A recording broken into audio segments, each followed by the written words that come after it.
So I'd like to start my talk by letting you know that it's based on my new book, Home Rule, National Sovereignty and the Separation of Natives and Migrants. And it came out early last year. So it's one of these COVID books, which means that I've been doing a lot of Zoom, but somehow I'm still no good at it with the PowerPoint. So let me start. I'm just trying to figure out how I can move. Okay, I just have to manually do this. Okay, so I just want to ask you a question. Is the picture that you see on the slideshow, is it the ruin, this flood picture? Okay, great. I'm just making sure it's working here. Okay. So let me just start. I have notes that I'll be reading from. Okay, the story of the deluge comes to us from a time of great antiquity.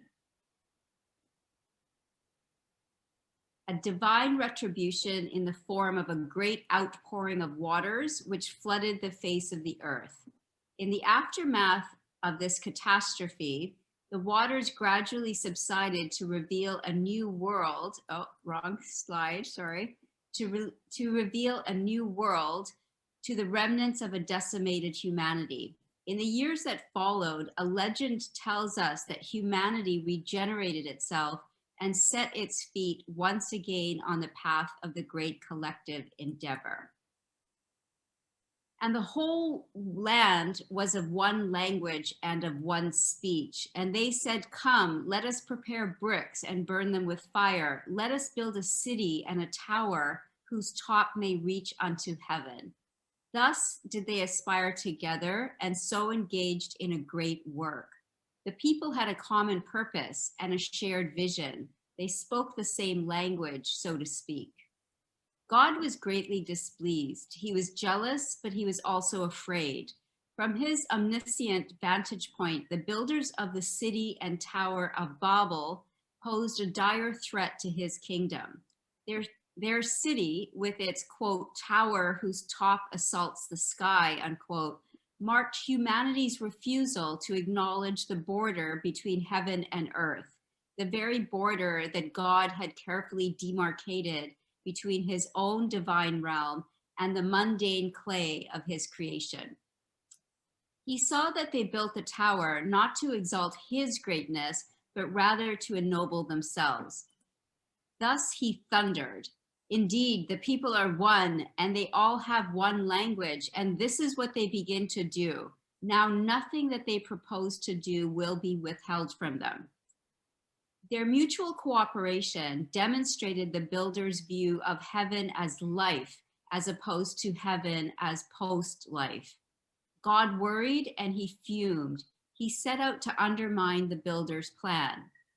Clearly, they would not be deterred were he merely to destroy the tower. Had he not just flooded the world in his wrath, only to see them striking out boldly without him once again? Thus, instead of simply smashing the city and its tower that daily encroached upon his exclusive domain, God set out to confound their collective project. He shouted, "Come, let us go down and there confuse their language that they may not understand one another's speech." He succeeded. The builders of the great city and the Tower of Babel abruptly faltered and ceased to work together. Their sense of common purpose, the solidarity that had expressed itself in such a grand communal imagining and shared labor, was instantly transmuted into mutual incomprehensibility. In this way did the Lord scatter them abroad from there over the face of all the earth.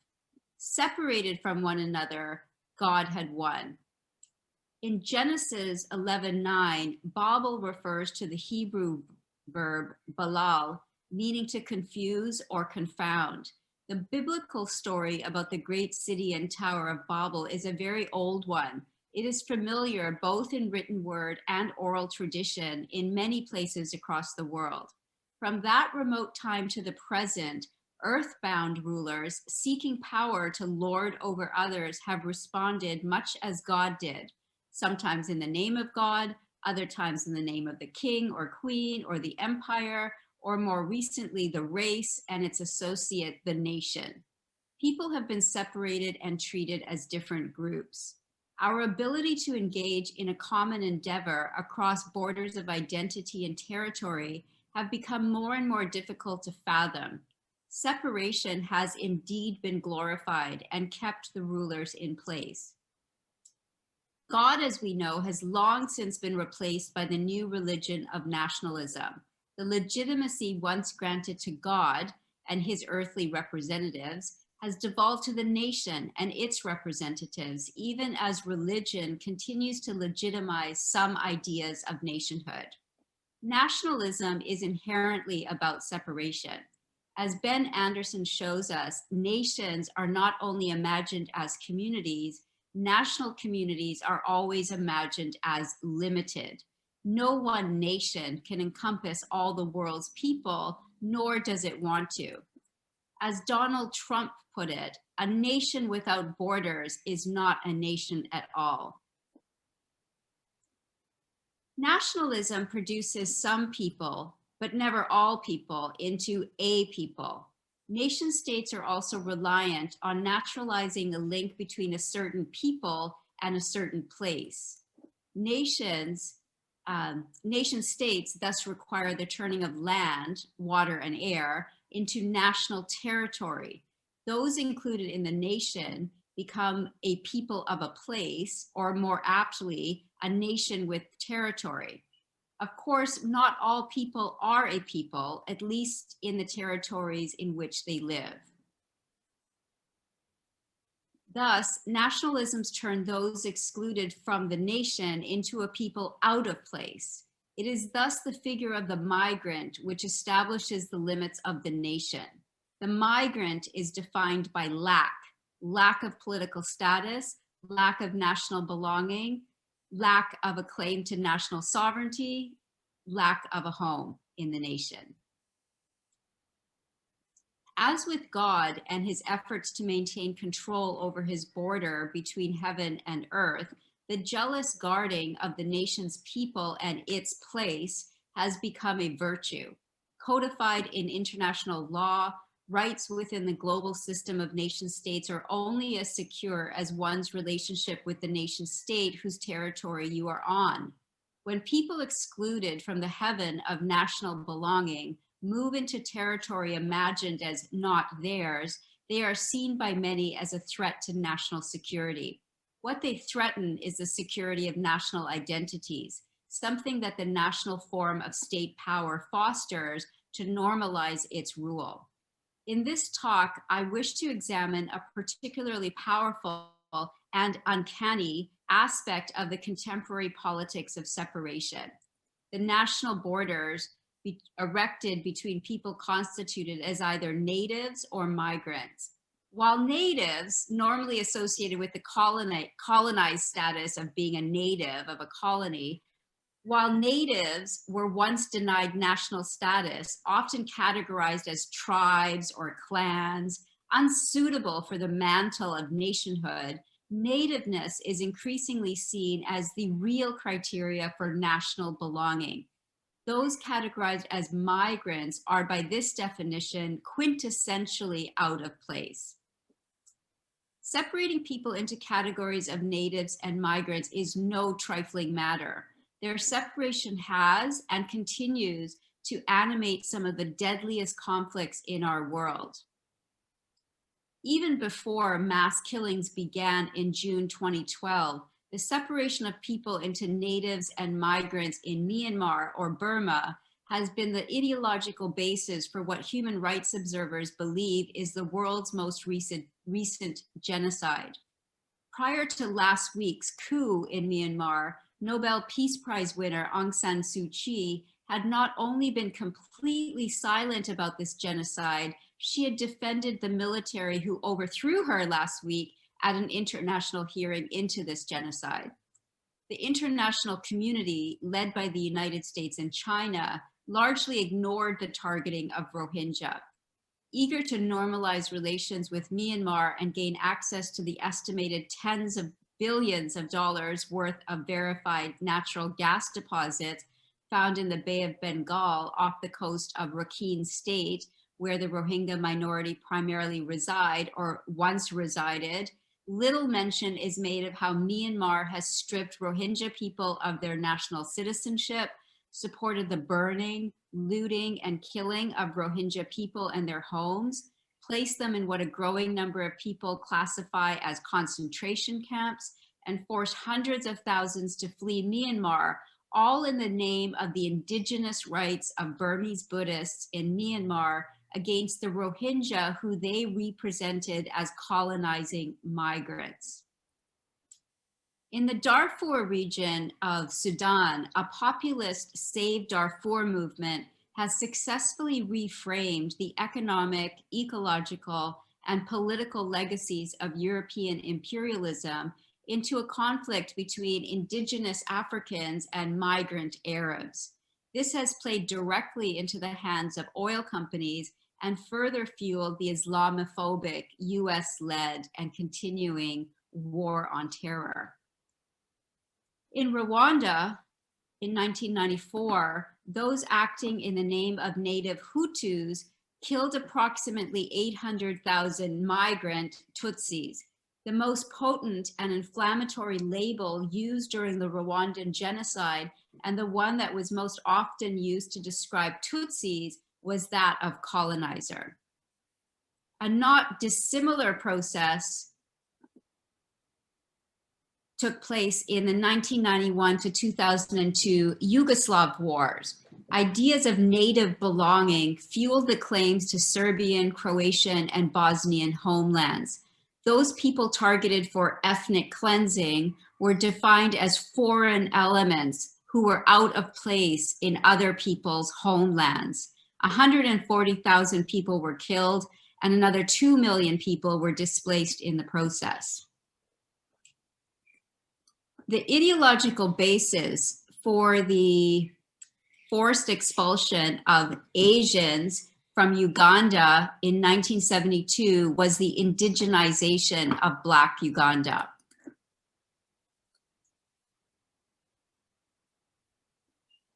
Claims to native rights to rule nation states led to military coups d'etats aimed at unseating elected Asian parliamentary leaders in Fiji from the 1980s into the 2000s. Such a politics continues to shape violent xenophobic attacks on migrants in South Africa. Nativism also informs white supremacist moral panics over immigrant invasions across Europe and in the United States, Canada, Australia, and New Zealand. As was made painfully clear once again with the election of Donald Trump to the US presidency and his one of his initial executive orders to enact a quote unquote Muslim ban. The politics of separating natives from migrants can also be seen in an increasingly popular discourse in the nation states of the former British white settler colonies, such as the United States, Canada, Australia, New Zealand, where the white in white settler colonialism has been dropped amid a growing chorus of opinion asserting that all people who are not native, including those racialized as Black, Asian, or Latinx, are settler colonists because they are migrants. Indigenous activist Sacage Ward has even said that, quote, the label settler is too historically and politically sterile, and that they are nothing less than occupiers. In these reformulations, migrants are held responsible for the colonization of natives.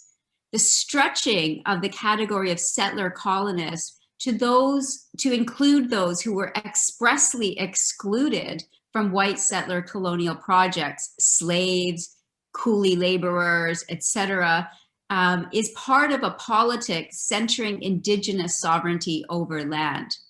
Yet, even though it is land that is evoked, it is national territories which are being claimed through the discourse of indigenous sovereignty. nationalisms within Native nations define battles over who does and who does not belong. We can see this in the May 22nd, 1981 adoption of the Ganawake Mohawk Law and Moratorium on Mixed Marriages, also known as the Marry Out, Get Out Law. And in the efforts of the Cherokee Nation in the United States to expel Cherokee freedmen, descendants of Black people held as slaves by Cherokees and brought with them as the US forced Cherokee to move further west in a violent process lasting from 1830 to 1850. The end point of this Trail of Tears was later defined as Cherokee National Territory. Both of these things, the Marry Out, Get Out rule and the effort of the Cherokee Nation to expel Cherokee freedmen, were overturned by respective courts in Canada and the US. But these efforts at limiting national membership demonstrate not only the racialized basis for the ideas of Indigenous nations, but also the continuous process of culling inherent to the nation building process. In all of these nationalist conflicts, Native women's bodies are symbolic producers of national territory, while migrant women's bodies are symbolic pollutants. No one is spared. Combatants on all sides target women for either being native to the enemy or being the enemy because they are migrants. Although each has its specific historical, political, economic, social, and cultural context, what connects these different nationalist movements is their employment of a discourse of autochthony, in which the figure of the migrant is defined as the barrier to the realization of native national rule. That autochthonous discourses are plausible, that they can do political work in a remarkably wide set of circumstances, ranging from the far right to the social justice movements of some of the most subjugated and oppressed people on the planet, tells us, I think, something of the importance of autochthony to the contemporary character of power. The term autochthon is derived from the Greek autos, self, and katon, or earth, literally meaning one who has sprung from the earth, and refers to, quote, an original or indigenous inhabitant of a place, unquote. Many of the key classical Greek theorists and rhetoricians, Homer, Socrates, Plato, Aristotle, Euripides, all partook in the creation of the myth of autochthony as the basis of claims to rule. Like autochthony, the term indigenous also stems from classical Greek political theory. To be indigenous means literally to be born inside, with the connotation in classical Greek of being born inside the house, i.e. being a master. Those constituted as autochtons are seen to establish the limits of the political community. Autochtons are said to be rooted to particular lands, and as such, the only ones with inherent rights to it. This relationship is said to transcend earthly bounds, as this relationship to politics and place is said to be eternal. Aristotelian metaphysics aside, however, the production of autochtons is an historical and a relational practice. Autochtons and their opposite, allochtons, belong to particular kinds of societies. Allochton is predicated on the Greek allo, referring to that which is other or different, and the Indo-European allo, referring to someone or something else.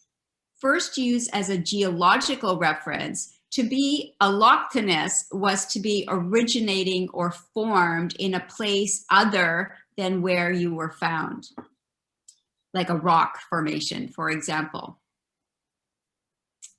In its modern usage, autochthony is, I argue, founded on the ideological transformation of class into race.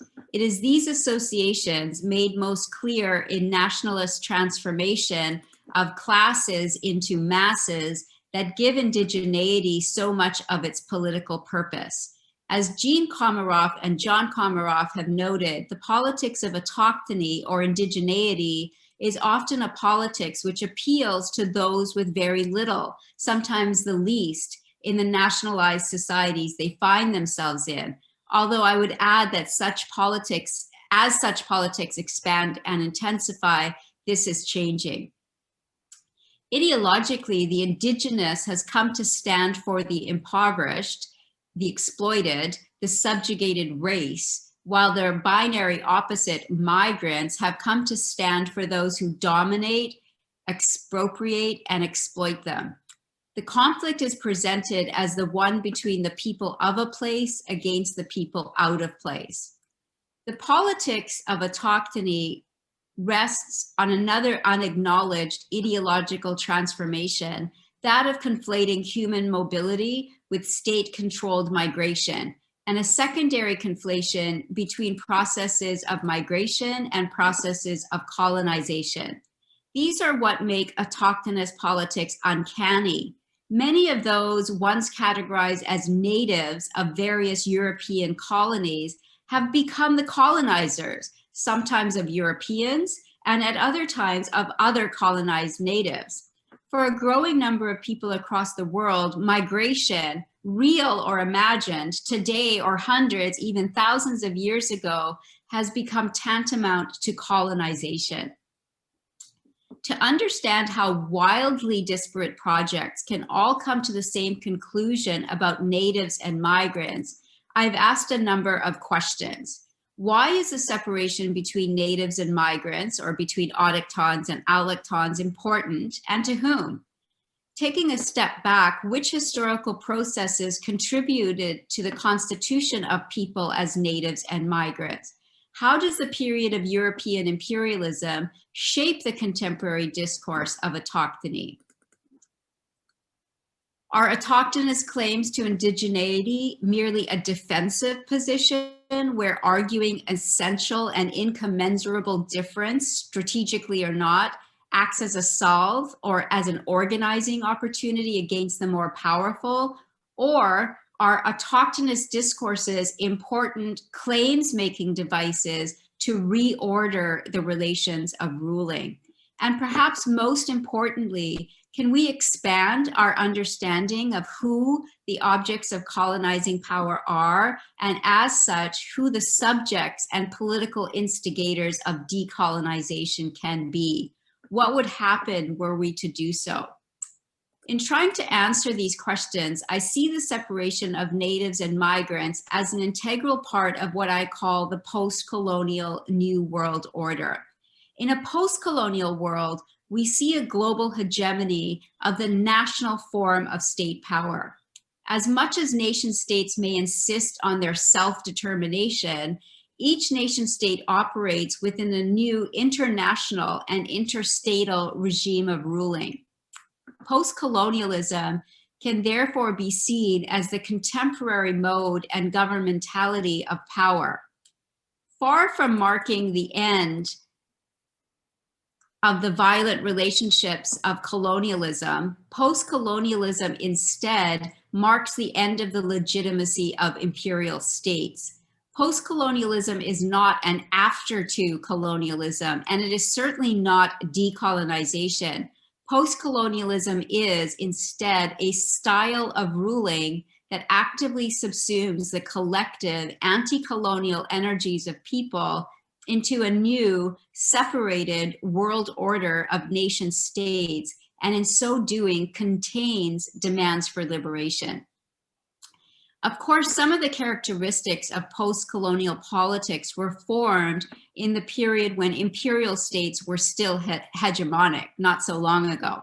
Thus, we need to pay attention to the imperial genealogy of the biopolitical categories of both native and migrant.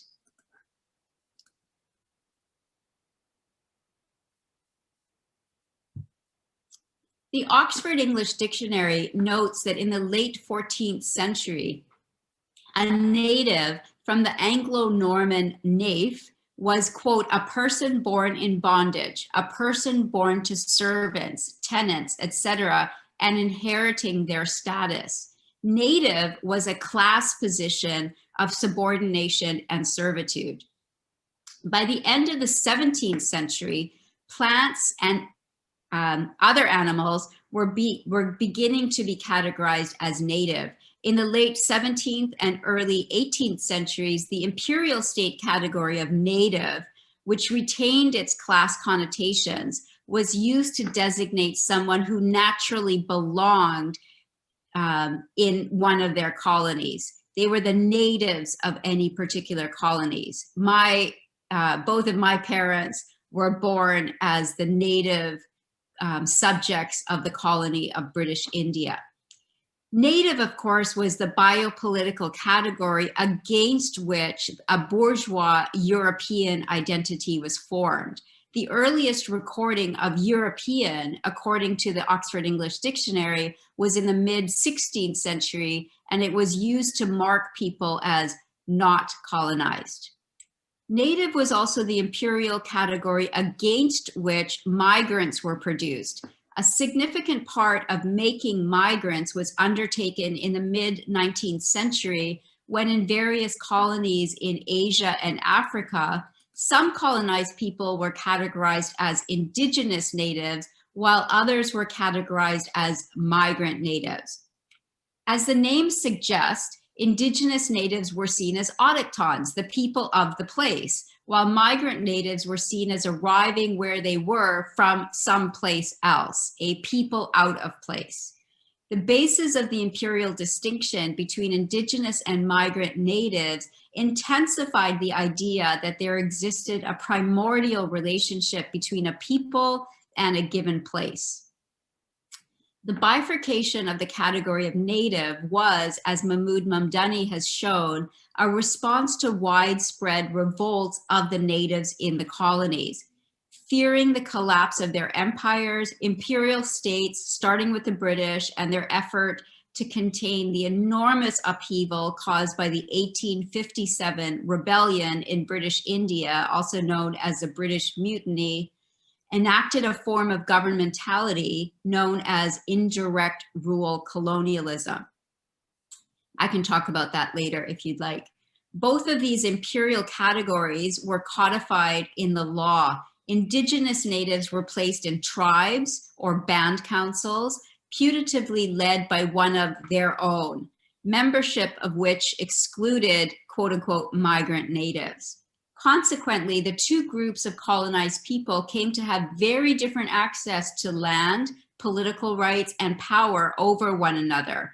Their separation created a competition between them for the stuff of life that continues to shape politics to this day. Natives, categorized as indigenous, became natured. They were portrayed as being a natural part of the land and as such defined by stasis. Migrant natives, on the other hand, because they were represented as settlers from elsewhere, were defined by mobility. 19th and 20th century nationalisms in Asia and Africa took these imperialist ideas and retooled it to fit the nations they were in the process of creating. Anti-colonialism was represented as a nationalist project of the colony's natives. People previously categorized as indigenous natives were most able to lay claim to nationness. Most migrant natives, unable to organize themselves into a nation, lost any association with nativeness and thus as having been colonized, and simply became migrants, the people out of place.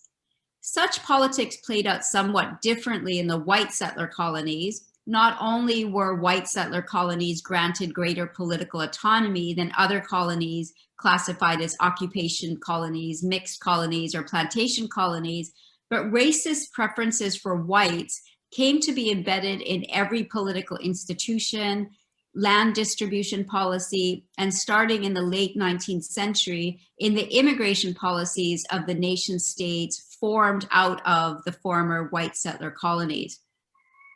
The myth of a shared European/white origin shaped the myth of a shared and common future.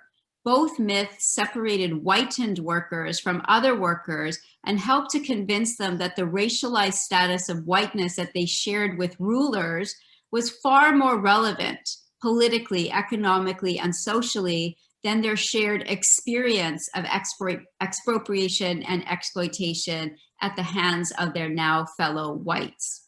When laying claim to ideas of nationness, whites also came to lay claims to nativeness, representing themselves as the first improvers of the land. They employed Lockean theories of property to claim not only that they were sovereign, but also the first sovereigns of the territory, thus mobilizing a discourse of autochthony. With the rise of nationalism in the former white settler colonies in the 19th century, the separation of whites from both natives and immigrants intensified, providing the limits to the white nation. Hence, around the same time that the British were putting down the Indian Rebellion in British India, natives were being segregated to recently created reservations in the rapidly nationalizing white settler colonies. Later in the 19th century, other non-white people were barred from entry by the first immigration controls. Both processes produced segregation on a large scale. In the former white settler colonies, there were two competing autochthonous groupings, white national natives and indigenous national natives, and three main biopolitical groups, white national natives, indigenous national natives, and migrants, a new category. The hostility to migrants by those racialized as white is well documented. In indigenous movements for national sovereignty as well, a partition between people constituted as natives or migrants has been drawn and is being more sharply etched in the politics of decolonization. Within such movements and within a growing body of indigenous studies scholarship, the white in white settler colonialism has been dropped and all non-natives have been remade into settler colonists. Because the process of colonialism is increasingly defined as being bounded by a national geography, those categorized by imperial states as the natives of a place are viewed as the only colonized people. Previously denied the ability to identify as nations, those constituted as indigenous natives in the former white settler colonies have taken on the mantle of nationhood with great fervor to legitimize their struggles against colonialism. Of course, in doing so, they've made themselves into the subjects of national sovereign rule. This is, after all, what makes their claims legible in a world of nation states. In this way, the politics of demanding indigenous sovereignty is part of the politics of post-colonialism. In the post-colonial New World Order, both colonizers and natives have been remade into national subjects, even as not all those who classify themselves as nations have been successful in gaining a nationalized territory. Together, however, they have made a post-colonial New World Order in which, as Ben Anderson again argued, nationness is the most universally legitimate value in the political life of our time. The post-colonial New World Order began in the post-World War II era when a near global space of imperialism was nationalized. Both the metropoles and the colonies of various empires became nation states. Between 1945 and 1960 alone, 36 new nation states in Asia and Africa achieved autonomy or outright independence from empires. By the early to mid-1960s, the most powerful empires entering World War II, the British and the French, diminished rapidly in scope and effectively nationalized their sovereignty.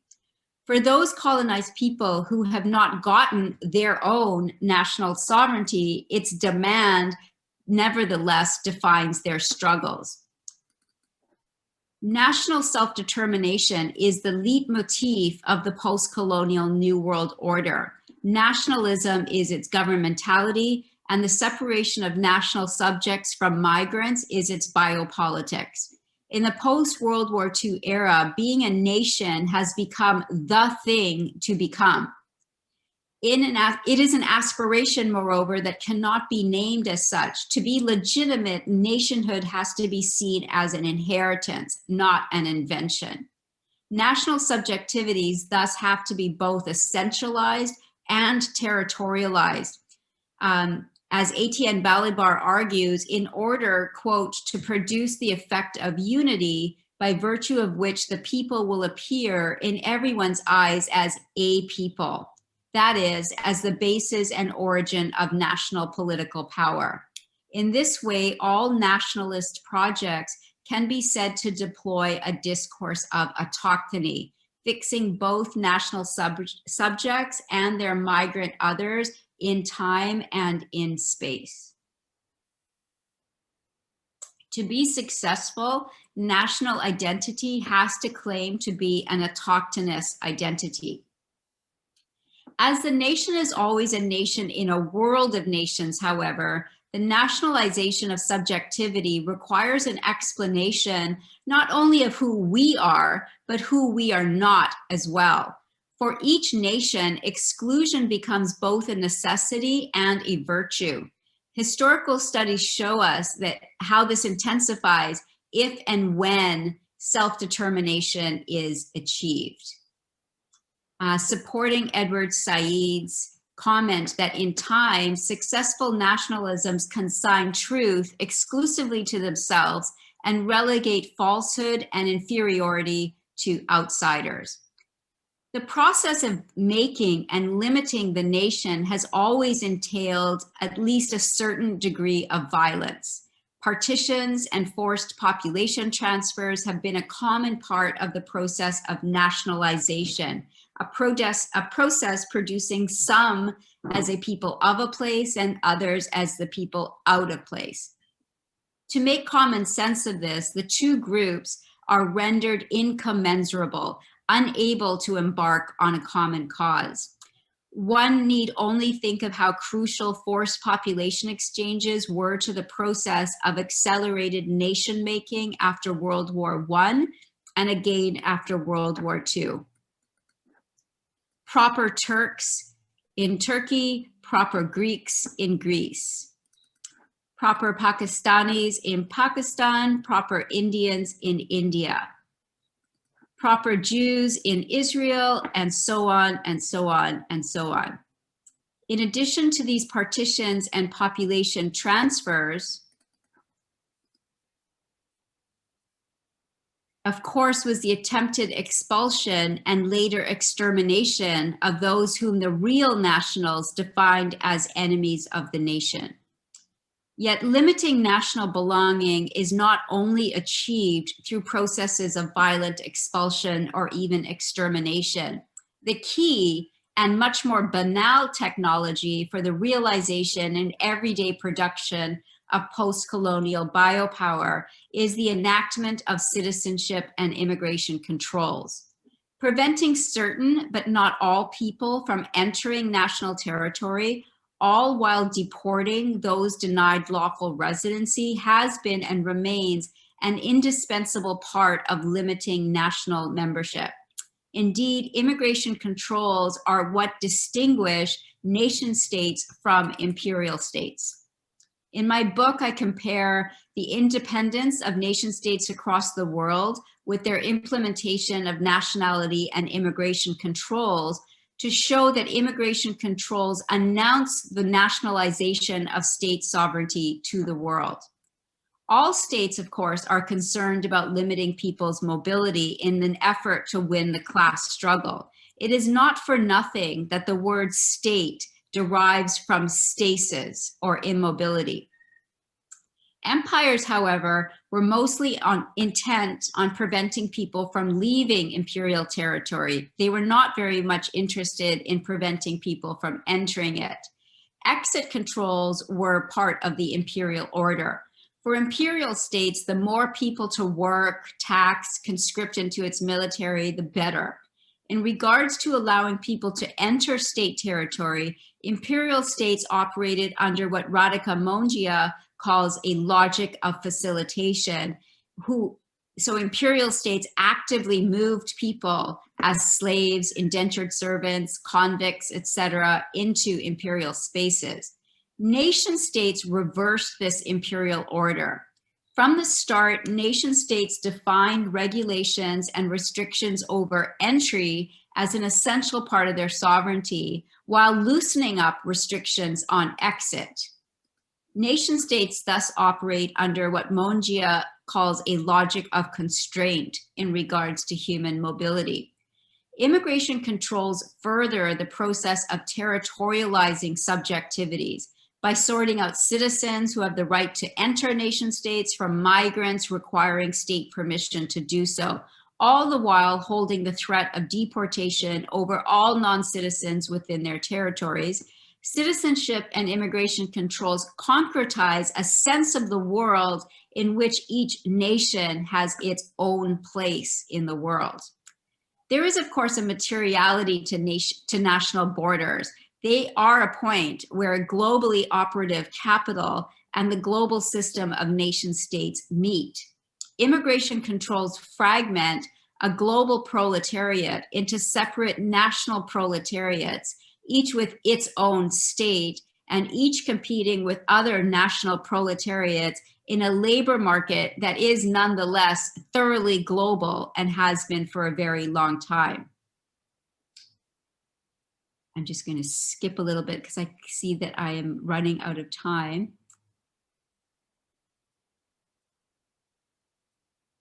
The dynamism of this post-colonial New World Order is maintained through the continuous remaking of the national body politic.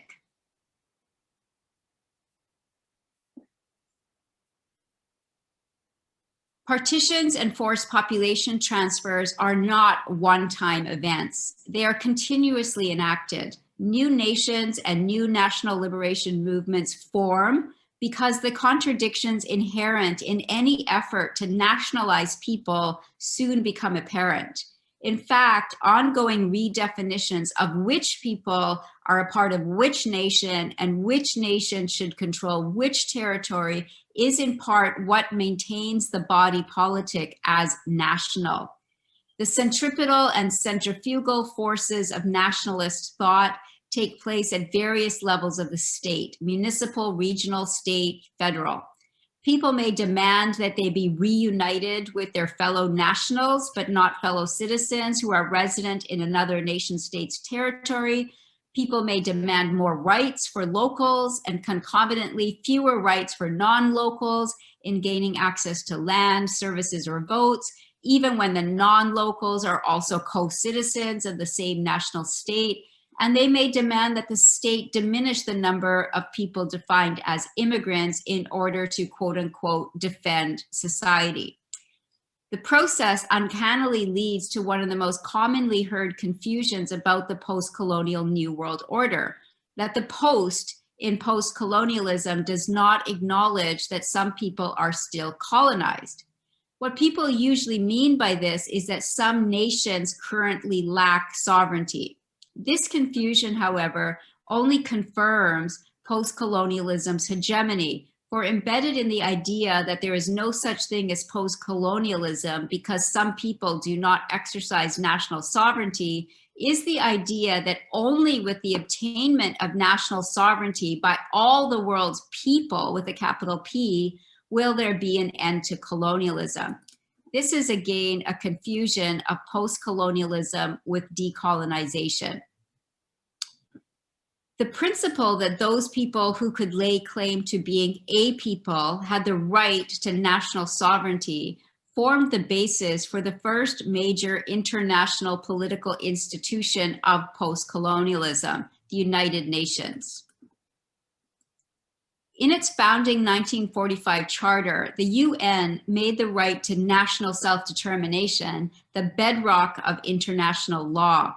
Hostility to migrants was bred in the bone of this UN charter. With its declaration of the rights of people to self-determination, it would not, nor could it account for the rights of all those people who are not a people where they live. A crucial part of the national definition of self-determination was the right to control and limit citizenship and immigration. Yet the UN Declaration, already by 1945, never mind today, stood in stark contrast to how many people actually lived, and certainly in stark contrast to the reality of the immediate post-World War II experience of mass migration inside and out of Europe and Asia especially. As John Torpy put it, quote, with millions of people on the move in response to the transformations that were taking place, and often seeking to escape violent conflict, the limitations of a system that presupposed mutually exclusive citizenries, all of whom were distributed uniquely to one state or another, became apparent almost immediately. Hannah Arendt, of course, understood this in her 1951 analysis of the post-World War I efforts of the League of Nations. In the interwar period, the League, and not the states that people lived in, was charged with protecting the rights of those cast as the minorities. The League's minority treaties, she argued, legitimized the nationalist idea that political rights flowed from membership in a nation, thus signaling that the nation had conquered the state. In the period of post-colonialism, however, it didn't always feel as if one had been conquered by the nation state. The excitement and the sheer joy of living to see the demise of imperial rule was palpable. The rural peasants, the urban dwellers, without whom national liberation movements could not have succeeded, imagined that, and were certainly told, that with national independence, they would finally enjoy the land, the wealth, freedom, and dignity denied them by colonizers.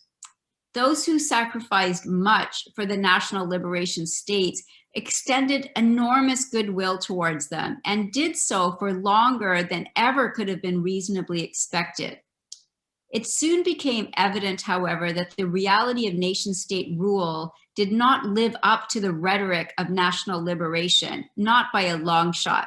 Instead, the post-World War II extension of national self-determination to colonized people worked to extend the reach of both capital and states into people's lands and lives. Under pressure to develop, people's land and their labor became a crucial element, not in their own glorification, but in the glorification of the nation state and its rulers. The rubric of modernization steered and helped to depoliticize newly liberated states' emphasis on capitalist markets. Societies without fully developed markets in land, goods, services, and labor, and without people who had a fully developed sense of possessive individualism, were derogatorily portrayed as quote unquote traditional. Mega development projects such as hydroelectric dams, here glorified by India's first Prime Minister Jawaharlal Nehru, the destruction of the rural economy, mass migration of people to urban centers, and import substitution policies valorizing market-driven industrialization expanded the proletariat. As more and more land was expropriated by both states and capital, as more and more of what was left of the commons was privatized, as more and more aspects of people's lives came in view of nation-state officials, people found that participating in capitalist markets had become more, not less of an imperative than it had under imperialism. The resultant increase in disparities was predictable. According to the Madison Project, in 1960, people living in the world's richest countries were 33 times richer than people living in the poorest country. By 2000, this had grown to a shocking 134 times richer. To put the global character of such disparities in clearer perspective, especially between the United States and the rest of the world, Branko Milanovic recently showed that in 2000, an American having the average income of the bottom US decile was better off than 2/3 of the world's population. I'm just going to move a little bit forward. The material basis of the post-colonial New World Order of nation states, therefore, did not diverge fundamentally from the previous imperial world order. And this is not an accident. If the United Nations Charter, with its Declaration on National Self-Determination, organizes the political legitimacy of post-colonialism, the Bretton Woods institutions established its economic order. I'm sure you're familiar with them.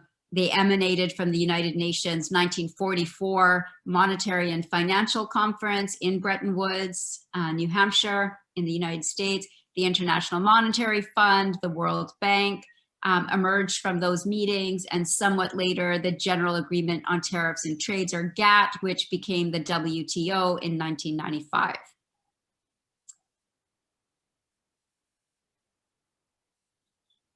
So neoliberal restructuring, we know, has altered the operation of post-colonial institutions like the United Nations, the IMF, the World Bank, the WTO, but it has not altered the fundamental political, economic, or biopolitical foundations of post-colonial power. Neoliberalism's expanded emphasis on the market as the source of rights and resources, including land, along with its diminishment of the entitlements associated with national citizenship, has further intensified the exclusions inherent to all nationalist politics. In fact, the post-colonial politics of separation are hardening and expanding in ever more uncanny ways, a main one being the use of claims to autochthony or indigeneity as the basis of national belonging. To end then, I believe it is necessary for me to clearly state that I do not wish to delegitimize struggles for decolonization, but instead to delegitimize the post-colonial New World Order. In particular, I wish to delegitimize the strategy of laying claim to national sovereignty, a claim that is increasingly limited to those mobilizing the discourse of autochthony. My goal in doing so is to move the project of decolonization forward. Today, as it was historically, there is a much broader collectivity opposed to colonialism than the one that nations, including native nations, can represent. Indeed, the existence of this broad global collective is what has had to be disavowed in order for the post-colonial New World Order to exist. It did not, and it does not have to be like this. We could have achieved so much more, and arguably we still can. Along with a growing number of people, I do believe that we can regain our land and our use of our labor for our own collective glory. To be successful in our efforts at decolonization, however, we need to rethink what decolonization means and whom it means something to. I contest the idea that only natives can be the protagonists of decolonization with migrants as their antagonists. Instead, I argue that to further the project of decolonization, we need to disidentify with the political categories of both native and migrant.